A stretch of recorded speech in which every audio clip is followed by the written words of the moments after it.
పోలవరం దస్త్రాల దహనం ఘటనలో బాధితులపై కఠిన చర్యలకు వెనుకాడబోమని రాష్ట్ర పర్యాటక, సాంస్కృతిక, సినిమాటోగ్రఫీ శాఖల మంత్రి కందుల దుర్గేష్ హెచ్చరించారు. పోలవరం ప్రాజెక్టు కార్యాలయాన్ని ఆయన ఆదివారం సందర్శించారు.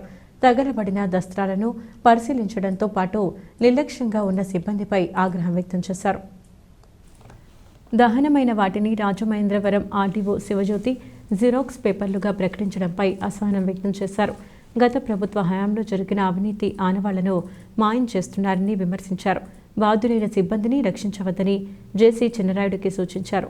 పూర్తిస్థాయి విచారణ చేయాలని ఉన్నతాధికారులను ఆదేశించారు. ఈ సందర్భంగా కందుల దుర్గేష్ మాట్లాడుతూ బాధ్యులను తక్షణం గుర్తించేందుకు సమగ్ర విచారణ జరపాలని ఆదేశించారు.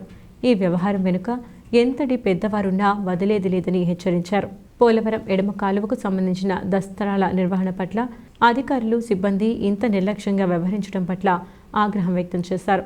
పనికిరాని పేపర్లుగా ఎలా చెబుతారని, గతంలో జరిగిన వ్యవహారాలకు సంబంధించిన అవినీతి వ్యవహారాలకు అవే సాక్ష్యాలుగా నిలుస్తాయన్నారు.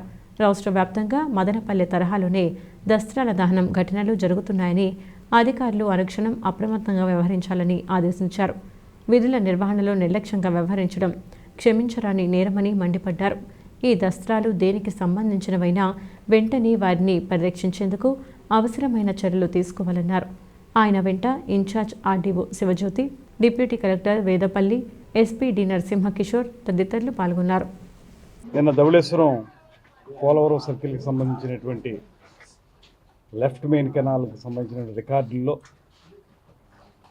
కొన్ని దస్త్రాలు తగలబెట్టినటువంటి సంఘటన ఒక పరంపరగా గత ప్రభుత్వం తాలూకు అవినీతి మరకల్ని కనపడకుండా చేయడానికి చేసే ప్రయత్నంలో భాగంగా ఇవాళ ప్రజలు భావిస్తూ ఉన్నారు. అయితే ఇక్కడ బీరువాలు సర్ది బీరువాల్లో ఉన్నటువంటి అవసరం లేనటువంటి పేపర్లను బయట పెట్టాం, అవి తెలియక తగలబెట్టారు స్వీపర్ అనేటువంటి మాట చెప్తున్నప్పటికీ ప్రజల్లో కొంత అపోహ ఉంది.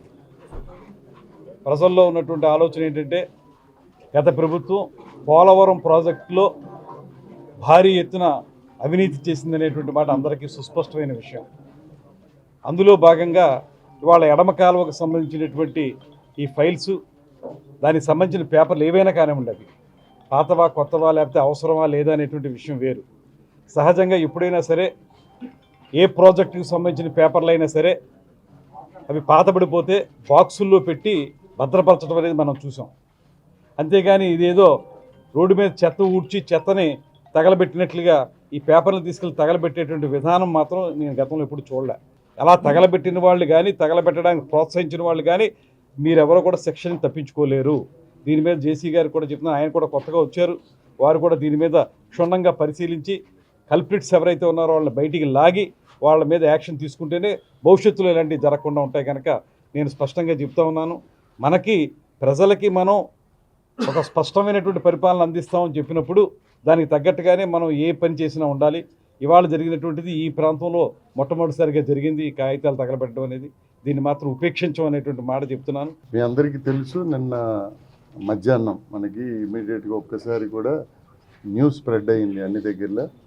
ధవళేశ్వరం ఈ లెఫ్ట్ పోలవరం లెఫ్ట్ కెనాల్కి సంబంధించినటువంటి కొన్ని డాక్యుమెంట్స్ ఈ ఆఫీస్ పైన కాల్చినట్టు ఉన్నాయని చెప్పడం జరిగింది. వెంటనే మా సైడ్ నుంచి డిఎస్పీ, ఇన్స్పెక్టర్స్ అందరూ వచ్చారు. ఇన్స్పెక్టర్స్, తహసీల్దార్ వీళ్ళంతా వచ్చారు, వెరిఫై చేశారు. అక్కడ ఈ పక్కనే రోజు చెత్త కాల్చుకునే దగ్గరే ఈ మిగిలిన ఈ పేపర్లు ఏవైతే కాలిపోయిన ఎలిగేషన్ చేశారో అక్కడే కాల్చారు. అది ఒక చిన్న ఏరియా. సో దానికి సంబంధించి ప్రిలిమినరీగా రెవెన్యూ వాళ్ళు they have done some enquiry and మా సైడ్ నుంచి చేసాము. సో దీన్ని హై ప్రొఫైల్ కేసు కాబట్టి will get it investigated through a senior office. Departmental వాళ్ళు ఎంక్వైరీ చేస్తారు, వాళ్ళు డిపార్ట్మెంటల్ తీసుకుంటారు. దాంట్లో క్రిమినల్ యాంగిల్ ఉంటే definitely will take all legal action.